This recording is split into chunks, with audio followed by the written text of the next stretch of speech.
Hello दोस्तों, स्वागत है आपका आपके अपने YouTube channel Shukla education app पर। आज बात करते हैं सर्वनाम के भेद। सर्वनाम के भेद की मेरी दूसरी क्लास है।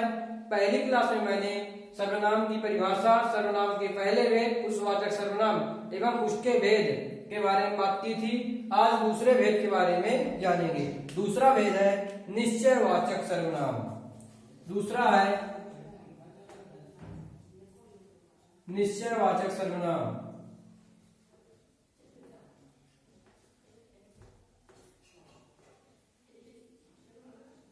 दूसरा है निश्चयवाचक सर्वनाम।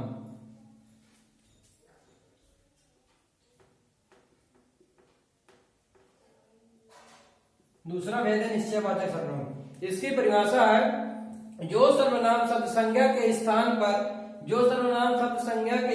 पर प्रयोग होकर किसी प्राणी वस्तु या स्थान की निश्चितता का बोध कराते हैं उन्हें निश्चयवाचक सर्वनाम कहते हैं।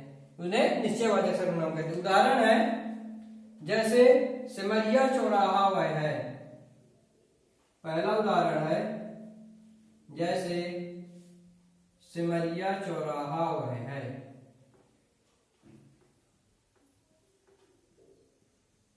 सिमरिया चौराहा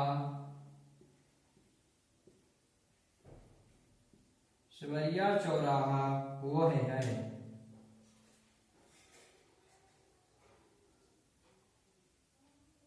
वह है सिमरिया चौराहा वह है। दूसरा उदाहरण है ये हमारे हिंदी के अध्यापक के हैं।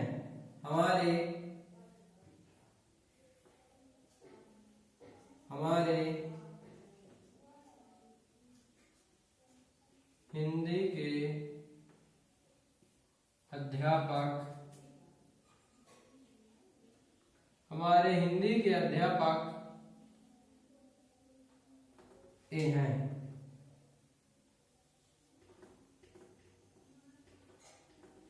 हमारे हिंदी के अध्यापक ए हैं। यहाँ वह शब्द सिमरिया चौराहा की निश्चितता का बोध करा रहा है कि सिमरिया चौराहा वह है।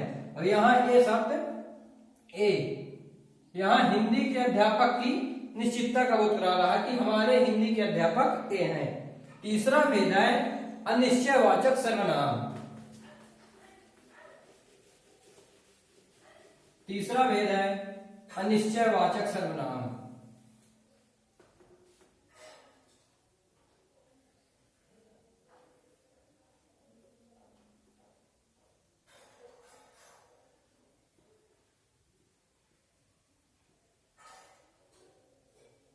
तीसरा भेद है अनिश्चयवाचक सर्वनाम। इसकी परिभाषा है जो सर्वनाम शब्द किसी प्राणी, वस्तु, स्थान की अनिश्चितता का बोध कराते हैं उसे निश्चयवाचक सर्वनाम कहते हैं। निश्चयवाचक में निश्चितता का बोध कराते हैं और अनिश्चयवाचक में अनिश्चितता का बोध कराते हैं। उदाहरण है जैसे बाहर कोई खड़ा है।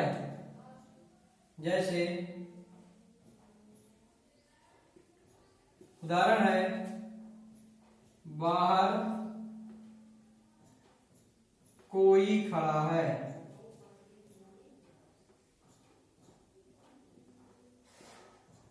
बाहर कोई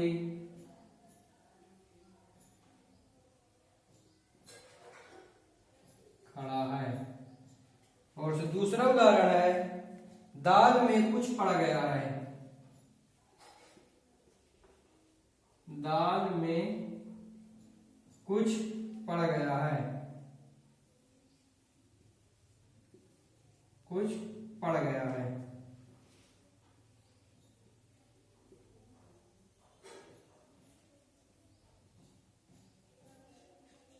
दाल में कुछ पड़ गया है। यहाँ कोई शब्द बाहर कोई खड़ा है। कौन खड़ा है नहीं पता चल रहा, कोई व्यक्ति खड़ा है। यहाँ कोई शब्द अनिश्चितता का बोध करा रहा है। यहाँ दाल में कुछ पड़ गया है। क्या पड़ गया है मालूम नहीं चल रहा, लेकिन कुछ पड़ गया। यहाँ कुछ शब्द दाल अनिश्चितता का बोध करा रहा है। चौथा भेद है प्रश्नवाचक सर्वनाम।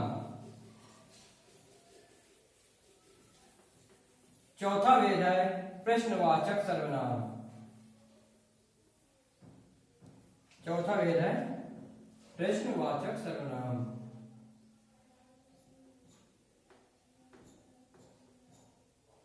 चौथा भेद है प्रश्नवाचक सर्वनाम।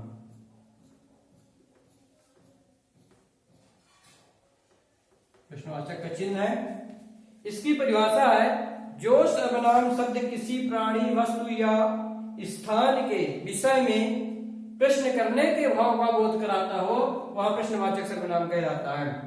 रिपीट अगेन, जो सर्वनाम शब्द किसी प्राणी, वस्तु या स्थान के विषय में प्रश्न करने के भाव का बोध कराता हो वह प्रश्नवाचक सर्वनाम होता है। उदाहरण है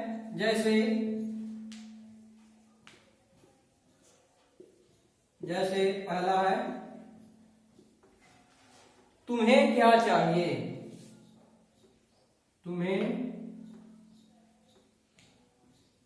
तुम्हें क्या चाहिए।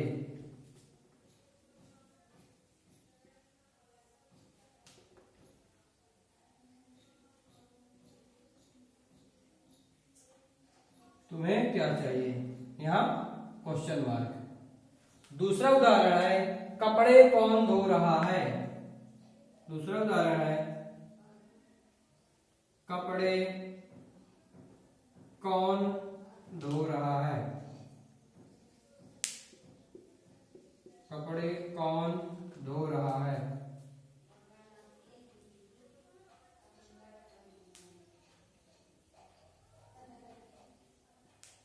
कपड़े कौन धो रहा है। यहां क्या शब्द है, इस वाक्य में प्रश्नवाचक का बोध करा रहा है। यहाँ कौन शब्द है, प्रश्नवाचक का बोध करा रहा है। तुम्हें क्या चाहिए, तुम्हें क्या चाहिए मतलब कौन सी वस्तु चाहिए, यहाँ प्रश्नवाचक का बोध करा रहा है। दूसरा उदाहरण है कपड़े कौन धो रहा है, यहाँ कौन शब्द प्रश्नवाचक का बोध करा रहा है। चौथा भेद प्रश्नवाचक सर्वनाम था, इसके उदाहरण है। पांचवा भेद है संबंधवाचक सर्वनाम। पांचवा भेद है संबंधवाचक सर्वनाम।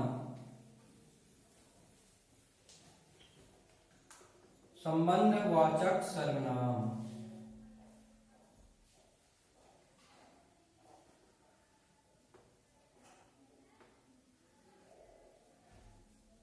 संबंधवाचक सर्वनाम पांचवा है। इसकी परिभाषा है दो वाक्यों के बीच आपस में संबंध स्थापित करने वाले सर्वनाम शब्दों को संबंधवाचक सर्वनाम कहते हैं। रिपीट अगेन, दो वाक्यों का आपस में संबंध स्थापित करने वाले सर्वनाम शब्दों को संबंधवाचक सर्वनाम कहते हैं। उदाहरण है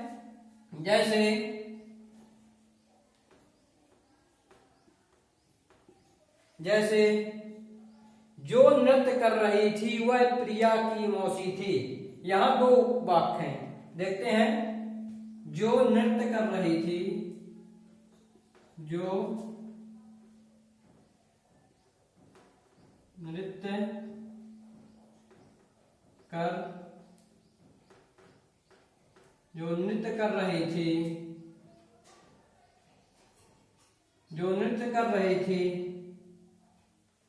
कर रही थी वह प्रिया की मौसी है।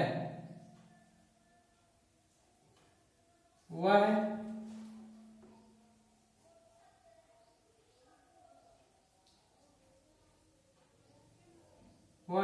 प्रिया की मौसी है।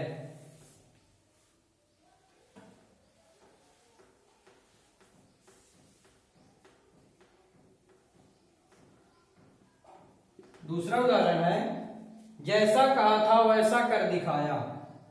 जैसा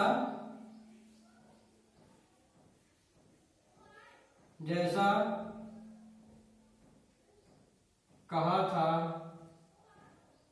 वैसा कर दिखाया।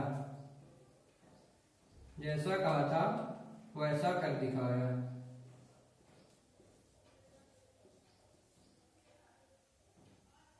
जैसा कहा था वैसा कर दिखाया।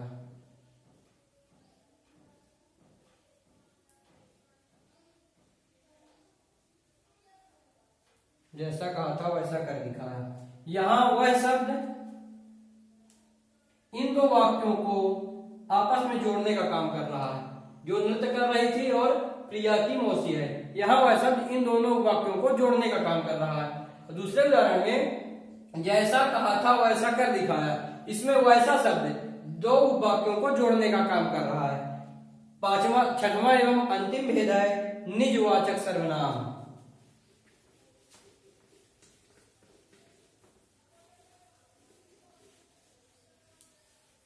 निजवाचक सर्वनाम छठवां भेद है, छठवां एवं अंतिम भेद निजवाचक सर्वनाम। निजवाचक सर्वनाम इसकी परिभाषा है जो सर्वनाम पुरुषवाचक सर्वनाम के अपनेपन का बोध कराते हैं अथवा निजत्व का बोध कराते हैं उन्हें निजवाचक सर्वनाम कहते हैं। रिपीट अगेन, जो सर्वनाम पुरुषवाचक सर्वनाम के अपनेपन का बोध कराते हैं या निजत्व का बोध कराते हैं उन्हें निजवाचक सर्वनाम कहते हैं। उदाहरण है जैसे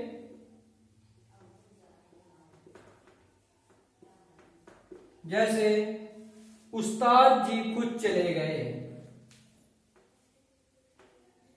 उस्ताद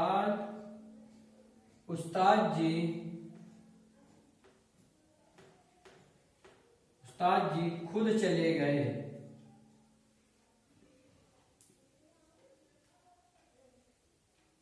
खुद चले गए।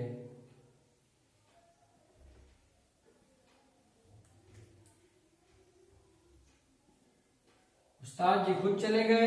दूसरा उदाहरण है मैं अपना काम स्वयं करूंगा। मैं अपना काम स्वयं करूंगा। मैं अपना काम स्वयं करूंगा।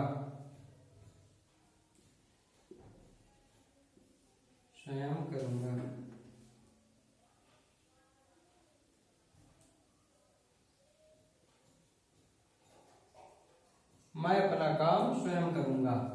इसमें उस्ताद, पहला उदाहरण उस्ताद जी खुद चले गए, इसमें खुद शब्द निजत्व का बोध करा रहा है कि उस्ताद जी खुद चले गए।